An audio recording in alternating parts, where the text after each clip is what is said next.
I recently built a little computer system for myself from scratch. I had collected the parts in my back room for years and finally decided that I really should do something with them. When I got done, I didn't have much money left, so I opted for one of those lesser known and more archaic software operating systems which I picked up at a closeout sale of a small bankrupt computer firm. At first, I was kind of disappointed with my new computer and thought that I had put together some kind of extinct dinosaur because I really couldn't find much which I could do with the thing. I'd look in the backs of computer magazines or go to computer fairs in search of some interesting software or some inexpensive piece of hardware which I could patch up and run, but there was simply nothing available. In recent years, the personal computer world has gone slick and professional. It was rare to go anywhere anymore and find that pile of old computer junk which someone has just jumped out on the floor for you to root around in so you could find a real gem or two. I had about given up when I picked up a cheap modem someplace and hooked it up between my phone and computer and started phoning up computer bulletin boards and going online in hopes of finding something interesting. But mostly I found things that I wasn't much interested in. Things like forecasting tax annuity curves and computer dating services for technicians and fantasy games based on real episodes of the Bible or database systems for keeping track of all the canned fruit one has stored in the garage. Applications for software which I could really live without. What I really needed were software tools and utilities which would give me the capabilities to develop powerful shell-like structures and sophisticated expert knowledge systems.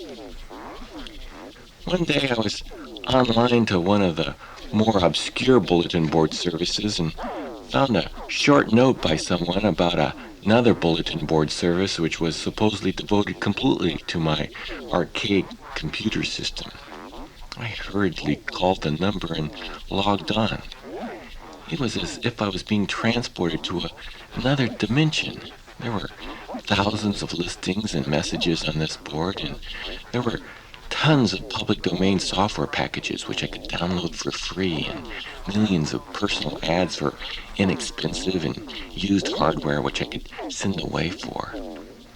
However, as I got into it and accessed a lot of the messages and downloaded even more of the software, I began to notice some strange things. A lot of the words and computer terms used were unknown to me.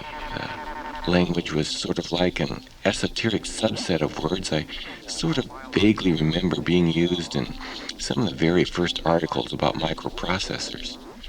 It was sort of a far distant side branch of the vocabularies and terms commonly used now.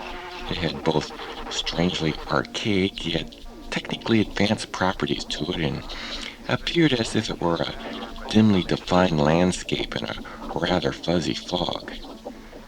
As I gravitated more towards the inner workings of the bulletin board, the messages which I found became more turgid and subtle. I began to find little allegorical stories written in the peculiar language.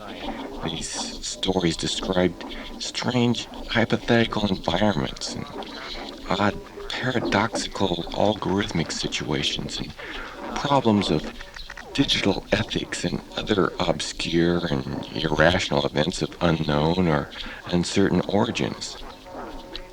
Later, I found whole cosmologies being described with the same strange perceptions and vague assumptions about the universe. The software which I was downloading got more bizarre too as I accessed more complex files. The titles often didn't give a very clear clue about what it was they were supposed to do. With a lot of the utility programs, a menu would appear out of nowhere listing other utilities which were needed to make the program perform some more complete yet unspecified function. To use this software at its full capabilities, I soon found out that I needed to download more tools until I eventually had several giant rings of interdependent software utilities that formed large software machines. As these machines became more complete, the less they appeared to do. Some would just count in peculiar number bases, while others would erase their input data and do nothing else. Most, however, appeared to be trapped in circles, senselessly repeating the same steps until I would hit the reset button on my computer. These great software machines had all the appearance of a snake eating its own tail. With all of its grinding and clicking, it finally produced absolutely nothing. A computer void, so to speak, which would eventually collapse upon itself and probably take everything with it. One day, I decided to let one of the more obscure and self-serving software machines run for several hours on its own to see what would happen while I went out into the backyard and pulled some weeds. When I returned, I found my computer glowing a bright purple and absorbing all the books, records, and tapes that I had in the room. I quickly pulled a plug, and then all my stuff was suddenly regurgitated haphazardly all over the room like globs of mercury. Needless to say, I got rid of that software. In fact, I never called that bulletin board service again.